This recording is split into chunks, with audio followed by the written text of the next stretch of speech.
यमहं वदामि तं वदेथ।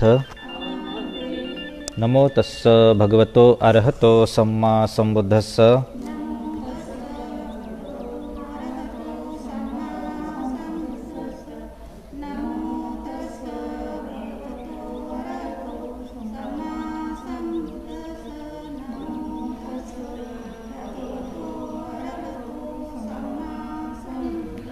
बुद्धं शरणं गच्छामि,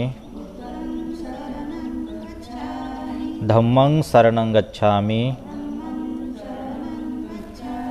संघं शरणं गच्छामि, द्वितीयंपि बुद्धं शरणं गच्छामि, द्वितीयंपि धम्मं शरणं गच्छामि,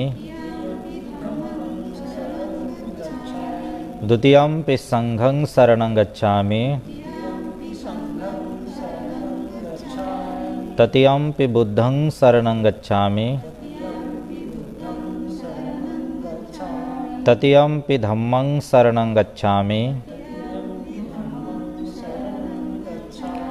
तृतीयंपि संघं शरणं गच्छामि।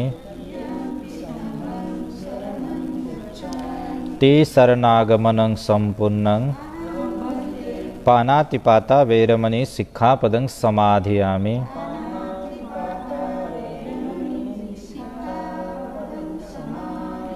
अदिन्नादाना वैरमणि सिक्खापदं समाधियामि।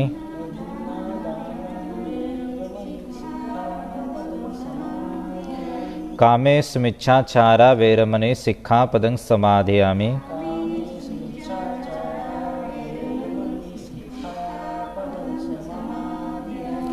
मुस्सावादा वैरमणि सिक्खापदं समाधियामि।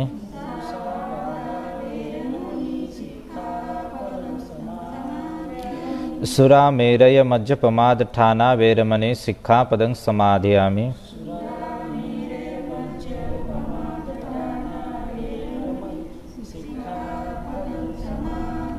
ते शरणेन सद्धिं पंचशीलं धम्मं साधुकं सुरक्षितं कत्वापमादेन संपादेथ। साधु साधु साधु। बुद्धं नमामि, धम्मं नमामि, संघं नमामि। साधु साधु।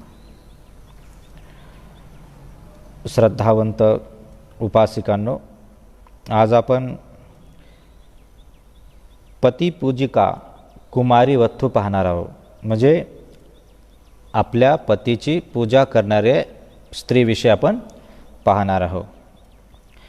बघा, ही धम्मदेशना तथागतांनी श्रावस्तीमध्ये साधना करत असताना पतिपूजक या स्त्रींना उद्देशून म्हटली. तर ही घटना प्रारंभ कुठून होते? तावतीस देवलोकामधून.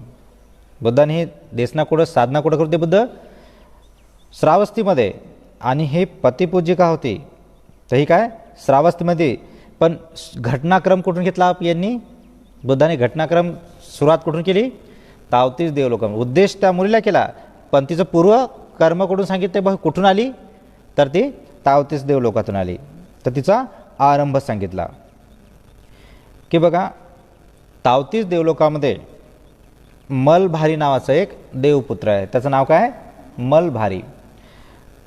त्यांच्याकडे 1000 अप्सरा आहेत. किती? 1000 अप्सरा आहेत. तर तो कुठे गेला? एका बगीच्यामध्ये गेला फिरण्यासाठी. तर त्या 1000 ज्या पत्न्या होत्या, तर त्यांना वाटलं की आपण काय करावं, आपल्या पतीला काय त्यांची आपण काय करावं, फुलांनी पूजा करावी, आहे की नाही, फुलं वगैरे, आहे की नाही. तर मग काही अप्सरा की नाही,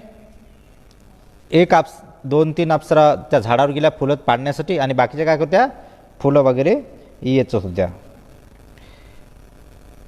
तर अशा प्रकारे, आणि जे खालच्या होत्या ते काय करायच्या, एचो हार वगैरे बनवायच्या. तर हार बनवत असताना एक देवकन्या त्या झाडावर फुलं तोडत असताना काय झाली, तिचं आयुष्य संपलं आणि तिथून च्युथून कुठं आली, या श्रावस्तीमध्ये तिने जन्म घेतला. कोणाची पूजा करते? फुलं कोणासाठी तोडते? आपल्या पतीसाठी.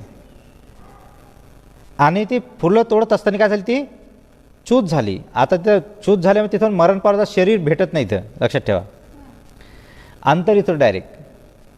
आणि इथून जेव्हा जन्मतो डायरेक्ट उत्पन्न होते, आणि तिथून जेव्हा चूत होतो डायरेक्ट अंतरित होते. तर अंतरित किती गोष्टी समजते. तर ही जी आहे तर फुलं तोडता काय केलं, झाडावरती ना ती फुलं तोडत असताना काय झाली, तिथून तो अंतरित झाली, चूत झाली. तर एका श्रावस्तीमध्ये एका धनसंपन्न कुळामध्ये ती उत्पन्न झाली. तर काही दिवस झाल्यानंतर तिला काय झालं, इथं आल्यानंतर काही दिवसांनी काय तिला आपल्या पतीचं स्मरण झालं. अरे माझा पती कोण आहे, ते मलभारी देवपुत्र आहे नाही का, मी त्यांच्यासाठी काय फुलं झाडावरून पाळत असताना काय झालं, तिथूनच मी च्यूत झालो आणि इथं आलो नाही. मग तिला असं वाटलं की अरे आता रिटर्न आपल्या पतीकडे जायचं आहे आपल्याला. मग तिने विचार केला की रिटर्न आपल्या पतीकडे, त्या मालभारी देवपुत्राची आपल्याला बायको व्हायची आहे आणि त्या देवलोकात आपल्याला जायचं आहे. मग तिने विचार केला की नेमकं काय केलं पाहिजे आता वापस जाण्यासाठी. मग तिला समजलं की नाही नाही, मला काय केलं पाहिजे, दान पुण्य केलं पाहिजे. दुसरा पर्याय आहे का जायसाठी, नाही. मग काय करायची, ती लहानपणापासून तो काय करायची, शील पालन करायची. शील म्हणजे माहिती आहे तुम्हाला, पंचशीलाचं पालन करायचे, उपोषित करायची. उपोषित केल्याने की नाही, वडीलधाऱ्यांचा मान सन्मान करायची. त्याच्यानंतर भोजन, नाना प्रकारचं भोजन, एक निमंत्रण द्यायची. कोणाला, भिक्षूला, ज्याला आपण ज्यूस म्हणतो, सकाळी घेऊन जायचे. पौर्णिमेचं 15 दिवसाचं हे काय करायचे, नित्य प्रकारे 7 दिवसाचं भोजन, 15 दिवसाचं भोजन, महिन्याचं भोजन, पौर्णिमेचं भोजन, अमावस्याचं भोजन, असे नाना प्रकारची भोजनदान देते. त्याचप्रमाणे वर्षवासातलं भोजन. वर्षवासमध्ये वर्षवासाला काय लोक म्हणतात की अरे माझ्या घरी एक दिवस तरी भंतीचं जेवण झालं पाहिजे. आणि अशा प्रकारचं महादान ते देत होते. तर वयामध्ये काय आली, 16 वर्षाची झाली, तर तिचं लग्न लागलं. लग्न लागल्यानंतर बघा आपल्या पतीच्या घरी गेली की नाही, तर त्या विहाराची सदैव काय करायची, झाडून काढायची ते विहार की नाही. आसन बरोबर लावून ठेवायचे, पाण्याचे हे जी बाट असतात ना भरून ठेवायची. त्याच्यानंतर विहार साफसफाई करायची, फुलांनी बुद्धाची पूजा करायची. म्हणजे असं नित्य तिचा नित्यक्रम होता. 1-2 दिवसाचा का, जेव्हा तिला म्हणून तिला काय करायची, ते कंटिन्यू कोणाचं नाव काढायची, ते त्या मालभारी देवपुत्राचं आहे की नाही, ते पती आहे ना. पण इथे त्या लोकांना वाटायचं की अरे बघा ना की नाही आपल्या पतीचं किती सेवा करते, नाही आपल्या पतीची पूजा करायची. म्हणजे पतीला कोणतीही गोष्ट, सर्वच गोष्ट पुरवायची ती, आणि सदैव काय करायची, पतीची पूजा करायची. म्हणजे सर्व सदैव पतीचं आपल्या स्मरण करायचे की अरे माझे पती असे आहेत, माझे पती तसे आहे की नाही. काय काय स्त्रिया करतात की नाही, आता एखाद्या ठिकाणी जर गेल्या तर आपल्या पतीची प्रशंसा करतात की नाही, की माझा पती असा आहे की नाही. त्यांना सांगायचं काम पडत नाही की नाही, की ज्या ज्या गोष्टी पाहिजे त्या त्या गोष्टी तो आणून देतो, माझ्या पतीमध्ये अशा गुण आहेत आहे की नाही. तर उठली सुटली काय करायची, सकाळी उठली तर संध्याकाळपर्यंत आपल्या सदैव पतीचं स्मरण करायचे. मग लोकांना वाटलं बापरे म्हणे की नाही, किती पतीची सेवा करते की नाही, पतिपूजिका. म्हणून तिचं नावच ठेवलं काय, पतिपूजिका. तर हे सर्वच नाव ठेवलं. तर असं केल्यानंतर काय केलं, तर कंटिन्यू काय करायची, तशा प्रकारे ती नित्य सदैव रोज आपल्या पतीचं स्मरण करायला सांगायचं की मी हे जे दान पुण्य करत आहो, हे दान पुण्य कशासाठी करत आहो मी, की तावतीच देवलोकामध्ये माझा पती आहे, त्याचं नाव काय, मलभारी देवपुत्र आहे की नाही. मला त्याच्याकडे जायचं आहे, तोच माझा पती आहे. पण हा कोण आहे, हा नावासाठी आहे फक्त, पण खरा पती कोण आहे म्हणजे ते. म्हणून कंटिन्यू तिथे जाण्यासाठी कंटिन्यू शीलाचं पालन करायची, दान पुण्य करायची, भिक्खू संघाची सेवा करायची. आणि हे तिचं कसं होतं, कंटिन्यू होतं. आणि धम्म उपदेशसुद्धा ऐकायची. असं करत असताना तिला एकाने किती पुत्र झाले, 4 पुत्र झाले. तर अशी सेवा वगैरे करत असताना तर ती एक वेळेस काय केलं, भिक्खू संघाची सेवा केली, दान पुण्य केलं, आणि संध्याकाळच्या वेळा काय झालं, ती थोडेसे अल्पसे आजाराने ती मरण पावली. आणि मरण पावली तर कुठं उत्पन्न झाली, तावतीच देवलोकामध्ये त्या मलभाऱ्या पुत्राची रिटर्न पत्नी झाली. तर मग तिचा पती म्हणे अरे म्हणे तू सकाळपासून संध्याकाळपासून दिसलीच नाही, कुठं होती, काय म्हणाला. तू काल संध्याकाळपासून काही दिसलीच नाही, आता कशी काय होती? ते म्हणते स्वामी, मी म्हणते तुमच्यासाठी जे फुलं तोडत होतं की नाही म्हणते, ते फुलं तोडता होतात काय झालं म्हणते, मी इथून च्यूत झालो. आणि कुठं उतरून आलो? श्रावस्तीमध्ये. तिथं गेल्यानंतर मला आठवण आली, स्मरण झालं ना की अरे मी त्या देवपुत्राची काय, त्यांना फुलाची हार बनवता बनवता काय झालो, फुलं तोडता तोडताच च्यूत झालो आणि इथे उत्पन्न आलो. तर मग पुन्हा वाटलं की अरे मला कुठं जायचं आहे, पुन्हा माझ्या पतीकडे जायचं आहे की नाही. तर म्हणून मी काय केलं, कंटिन्यू दान केलं, पुण्यकर्म केलं, भिक्खू संघाची सेवा केली, विहार साफ केले, नाना प्रकारचं दान कर्म केलं आहे की नाही. आणि त्याच्यामुळे तिथून उत्पन्न होऊन इथं उत्पन्न आलो. अशा प्रकारे ते मालभारी देवपुत्र म्हणला की मनुष्याचं आयुष्य किती आहे मग? तर त्याने सांगितलं की जास्तीत जास्त 100 वर्ष आहे की नाही. जास्तीत जास्त किती वर्ष? 100 वर्ष.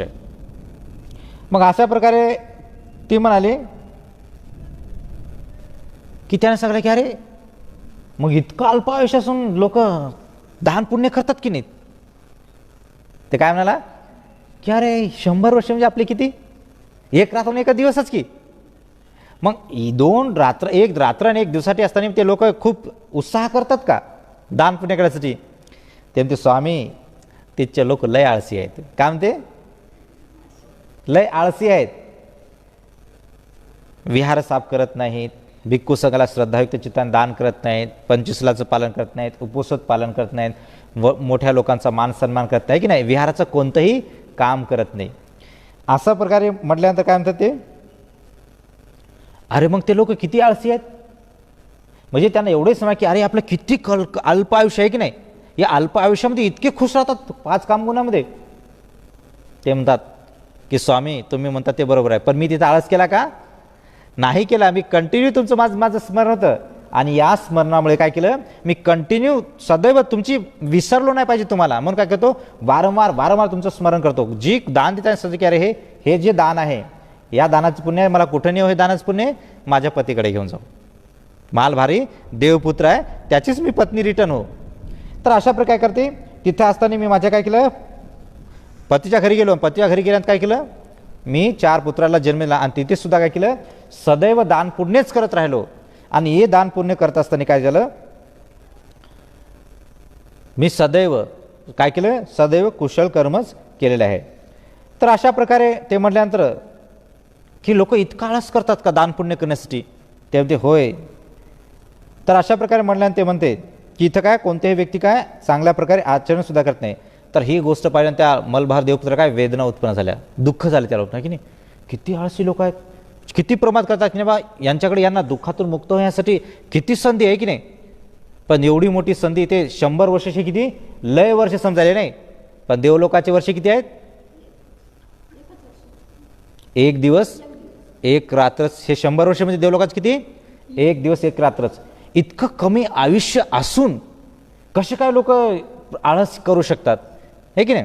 तर अशा प्रकारे तो म्हणतो. तर मग काय करतो तो की अरे स्वतःच काय करतो, स्वतःचा जो वेळ आहे हे लोक काय करायले, आपल्या हातानेच आपला पूर्ण वेळ काय करायले, समाप्त करून टाकायला की नाही. तर अशा प्रकारे जर केलं, आळस जर केलं, तर हे लोक दुःखातून कसे मुक्त होतील.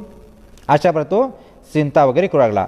तर बघा, मनुष्याचे किती वर्ष आहेत, 100 वर्ष. देवलोकाचा 1 रात्र आणि 1 दिवस आहे. जसे आपले 30 दिवसाचा काय होतो, 1 महिना होतो की नाही, तसेच त्यांचे किती होतात, 30 दिवसाचा 1 महिना. म्हणजे आपले वर्ष आणि त्यांचं वर्षाचं गणती लावत किती झाली,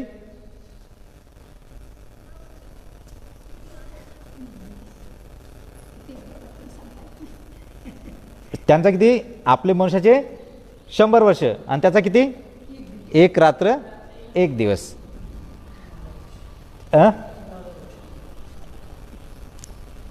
आपले 3000 वर्षे, त्यांचा किती, 1 महिना. आपले 3000 वर्षे जेव्हा जातील तर त्याचा किती होईल, 1च महिना होईल. तर ते 1000 वर्ष जगतात. किती, 1-2 वर्ष का, 1000 वर्ष. बघा आपले किती पिढ्यान निघून जातील. गिनती करू शकतो का आपण? आता बघा, तावती देवलोकातला एखाद्या देवतानं जर म्हटलं, आता बुद्धाला मरून किती वर्ष आले, 2.5 सर. त्यांना जर म्हटलं का हो, म्हटलं बुद्धाला निर्वाण होऊन किती, काय नाही म्हणतात, आता जवळ 1 महिने जवळजवळ झाला म्हणतो की नाही. अजून 1 महिन्याला बाकी 25 दिवस झाले असतील म्हणतात. 25 दिवस झाले म्हणतात. बघा आपल्यासाठी किती आहेत? 2500 वर्ष आहेत आणि त्यांच्यासाठी त्यांच्या तुलनेने किती? अजून महिनाही झाला नाही. असे लंब आयुष्य ते जगतात. म्हणून तो म्हणतो की अरे इतकं कमी आयुष्य असताना सुद्धा लोक कसे काय आळस करू शकतात, कसं काय प्रमाद करू शकतात. म्हणून ते म्हणते की त्या लोकांनी काय केलं पाहिजे? सदैव काय केलं पाहिजे? आळस केला नाही पाहिजे, प्रमाद नाही केला पाहिजे. तर अशा प्रकारे त्यांनी सांगितलं आणि ते म्हणाले की जाऊ दे, ठीक आहे की नाही. नंतर इकडं काही भिक्षू तिच्या घरी गेले. तर घरी गेल्यानं सांगलं की अरे पाहिलं तिनं आज विहार साफसफाई नाही, आसन बरोबर लावले नाहीत, पाणी ठेवलं नाही, म्हणजे ज्याला आपण काय म्हणतो ते अग्नी पेटवाच्या ठिकाणी लाकडं वगैरे टाकलं नाहीत. तर अशा प्रकारे असल्यानंतर त्यांनी विचार केला अरे आज पतिपूजिका दिसत नाही, कारण ती कंटिन्यू करते ना, असा एकही दिवस गेला नाही की त्या दिवशी तिने केले नाहीत, पण आज काय करणं आहे. तर ते तिच्या घरचा उपासिका म्हणे की म्हणते पतिपूजिका मरण पावली आणि आपल्या पतीच्या इकडे गेली. त्याने सांगलं की अरे हिचा पती तर जिवंत आहे आणि काय म्हणतो मरण पावल्यानंतर कुठे गेली म्हणते? ते आपल्या नवऱ्याच्या घरी. मग त्या भिक्षूने विचार केला अरे हिचा नवरा तर जिवंत आहे. असं केल्यानंतर ते जे भिक्षू होते, कारण उपासिका छान होती ना, तर काय काय भिक्षू रडत होते. त्याला वाटलं अरे किती छान उपासिका होती नाही, कमी कमी सर्व हे करायचं की नाही, भिक्खूला कंटिन्यू जेवण द्यायची, पंचशिलाचं पालन करायची, उपोषण धारण करायची, चांगला उपदेश ऐकायची, भिक्खू संघाची पूर्ण सेवा करायची आहे की नाही. आता ती निघून गेली म्हणून काय भिक्षूला काय झालं? दुःख. भिक्खू रडू लागले तिच्यासाठी. सर्व भिक्षू गेले आणि सांगले की म्हणते भगवान ती पतिपूजिका मरण पावली. तर बुद्ध म्हणतात किती कुठं उत्पन्न आहे म्हणते भगवान. बुद्ध म्हणतात तिच्या आपल्या पतीच्या इकडे. तर बुद्ध म्हणतात भिक्षूंनो तुम्हाला असं वाटत होतं की ही पूजा कोणाची करते, कोण्या कंटिन्यू कोण्या पतीचं स्मरण करताय? या मनुष्य लोकातलं आहे की नाही, पण खरं स्मरण कोण्या नवऱ्याचं करायची? त्या मलभारी देवपुत्राचं आहे की नाही, की बुवा मी चांगल्या प्रकारे दान पुण्य करून शील पालन करून उपोषण करून मी माझ्या मलभारी देवपुत्राची पत्नी बनतोय. तर अशा प्रकारे तिने काय केलं सांगितलं. बुद्ध म्हणतात की ते इच्छा नवऱ्याचं स्मरण करत नव्हती. तावती देवलोकाम तिचा जे पती होता त्याचं नाव होतं मालभारी, तर त्याच्या नावाने कंटिन्यू त्याचं स्मरण करून हे पुण्य करायची, की जेणेकरून हे पुण्य केल्यानंतर मी माझ्या मलभारी पतीच्या इकडे जाऊ. तर अशा प्रकारे बुद्धांनी त्यांना सांगितलं. अशा प्रकारे सांगितल्यानंतर बुद्धांनी गाथा म्हणली काम भोगो रूप फलों को चयन करने वाले तथा उन्हीं में आसक्त मनने वाले तथा वासनाओं की पूर्ति से अपूर्त रहने वाले मनुष्य को मृत्यु अपने वश में कर लेती है. जसं आपण चांगले चांगले फुलं विणतो आहे की नाही, फुलं विणतो तर त्या फुलांमध्ये काय करतो आपण आसक्ती करतो की नाही. आणि तशाच प्रकारे जे 5 कामगुण आहे, या कामगुण काय करतो ते जसे आपण फुलं वेचतो की नाही तृष्णेने, तसंच आपले 5 कामगुणांमध्ये आपण तसं आकर्षतो. आणि हे आकर्षित असल्यानंतर मृत्यूराज काय करते आपल्याला त्या आसक्तीमध्ये असणार तेव्हाच पकडते आपल्याला, आणि पकडते आणि तो आपल्याला मारून टाकते. अशा प्रकारे बुद्ध म्हणतात. तर ही देशना संपल्यानंतर खूप साधक काय झाले, हे खूप साधकासाठी काय सार्थक वगैरे ठरली. तर म्हणून आपल्या जीवनात आपण करत असताना आपण सदैव काय केलं पाहिजे, शील पालन केलं पाहिजे. आपल्या पतीलाही शील पालन करण्याचं सांगितलं पाहिजे. आपणही दान पुण्य केलं पाहिजे. आपल्या पतीला दान पुण्य करायला सांगितलं पाहिजे. आपणही उपोषण केलं पाहिजे. आपल्या पतीलाही उपोषण करायला शिकवलं पाहिजे. असं का? कारण जेव्हा तुम्ही मरण पावता तर एका ठिकाणीच तिथे जाता. एका व्यक्तीने केलं नाही पुण्य आणि एका व्यक्तीने जर केलं तर दोघं जण समान होतील का? नाही येतील, आहे की नाही. म्हणून आपण आपल्या पतीला सुद्धा आपल्या साहजिक काय केलं पाहिजे, दान पुण्य करायचं शिकवलं पाहिजे. म्हणून तुम्हाला जास्त न थांबता इथेच थांबतो. तुमच्या सर्वांचं मंगल हो.